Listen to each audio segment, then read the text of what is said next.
원로 배우 남이루 본명 남철우가 85세의 나이로 세상을 떠났다. 31일 소속사 매니지먼트 율에 따르면 남이루는 이날 새벽 노환으로 별세했다. 고인의 빈소는 서울 아산병원 장례식장에 마련됐다. 장례식은 슬픔 가득한 분위기 속에서 진행되었습니다. 김용림과 남이루의 친구들과 동료들이 여기에 모여 있었고 눈물을 감추지 못했습니다. 남이루의 사진이 가져가질 때 그의 아내는 가만히 울며 주저앉았고 기절했습니다. 이후 남이루의 며느리가 김용림을 밖으로 데리고 응급차에 태웠습니다. 김용림은 현재 병원에서 휴식 중입니다.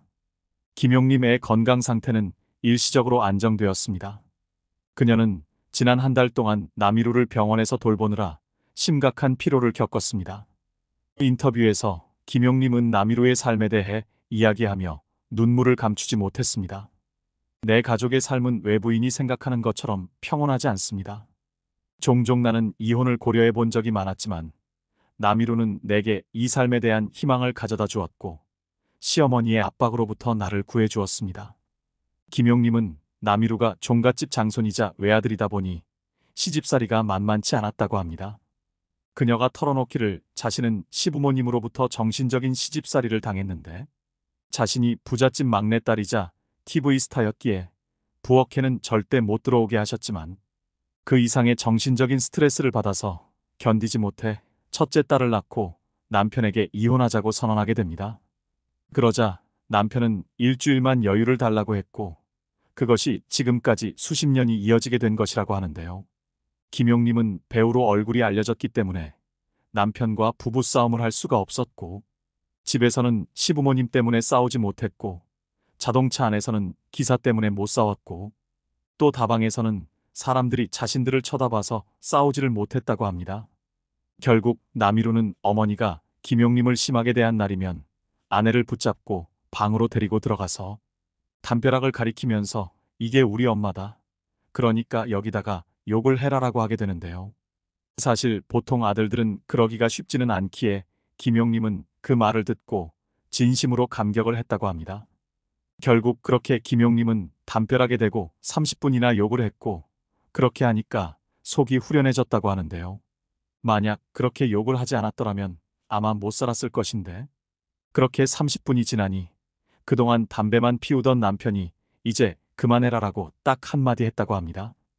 김용림은 사실 남편이 시어머니와 자신 사이에서 분명하게 행동했고 공정하게 판단해줬다고 밝혔는데요. 아들이 그렇게 하니까 시어머니는 자빠지시며 한 번은 식칼을 놓고 죽자고까지 하셨다고 합니다. 당신에게는 아들이 최고였는데 착했던 아들이 여자를 만났기 때문에 그렇게 됐다며 원망을 했다고 하는데요.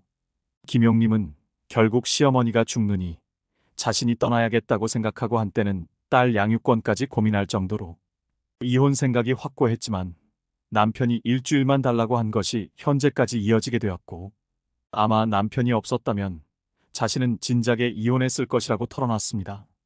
다시 말해 못 말리는 어머니 덕에 마음고생이 심했던 김용림을 위해 남이루는 많은 고민을 했고 생각을 짜내서 아내가 스트레스를 풀 수 있게 도와줬던 것입니다.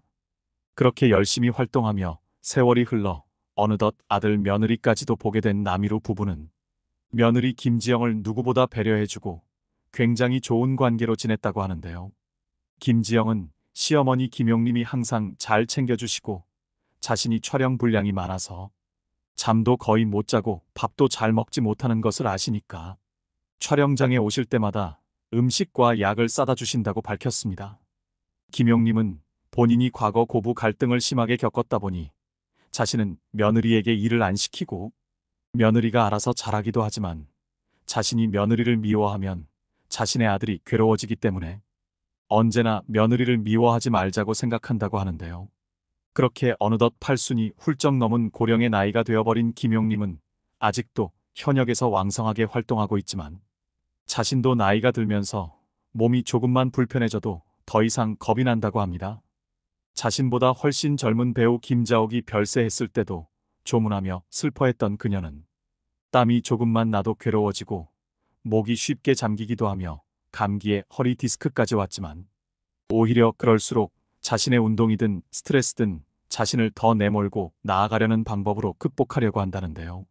하지만 세월을 이기는 사람은 없었던 것인지 김용림과 남이루도 점점 악화되는 건강을 이겨내지 못했습니다.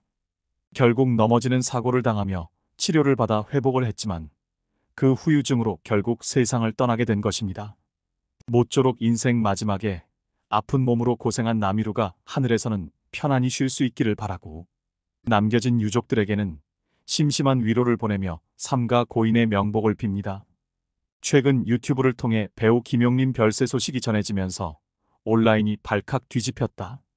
배우 윤복희, 백일섭에 이어 근황이 잘 알려지지 않은 김용림까지 사망했다는 소식에 팬들의 걱정이 쏟아졌다. 앞서 한 유튜브 채널에는 83세의 배우 김용림이 자택에서 뇌졸중으로 숨진 채 발견됐다는 가짜 뉴스를 확산시켰다. 또 다른 유튜브 채널에는 김용림 며느리가 시어머니 장례식에 부엌칼을 들고 사람들을 공포에 떨게 했다는 내용도 담겨 있었다.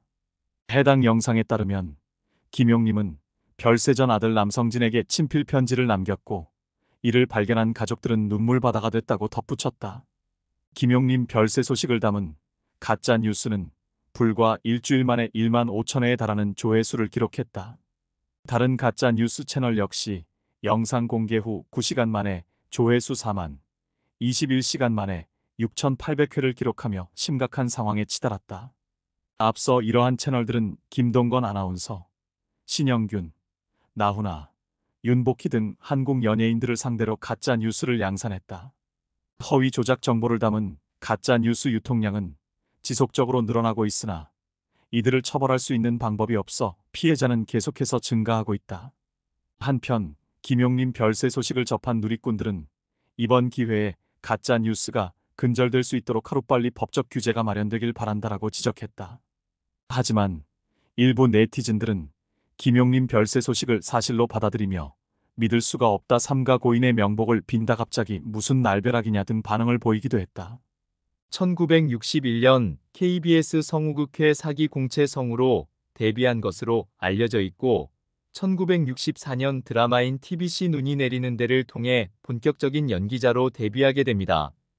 김용림 배우는 과거부터 근엄한 이미지의 배역을 주로 맡아왔는데 요즘 젊은 사람들은 1996년 MBC에서 방영되었던 남자셋 여자셋이라는 시트콤에서 주로 놀림을 당하는 유쾌한 하숙집 주인 할머니로 기억하시는 분들도 많을 거라고 생각합니다. 남자셋 여자셋이라는 시트콤을 통해 큰바위 얼굴이라는 코믹한 애칭을 갖게 되었고 그로 인해 기존의 근엄한 이미지를 탈피하여 젊은 시청자들 사이에서도 친근한 배우로 높은 인기를 얻었습니다. 김용림과 김용림 배우자가 지금까지 방송활동을 하면서 단 한 번도 사회적 문제를 일으킨 일 없이 롱런할 수 있었던 이유는 사실 이분들의 인품이 크게 작용했다고 볼 수 있을 텐데요.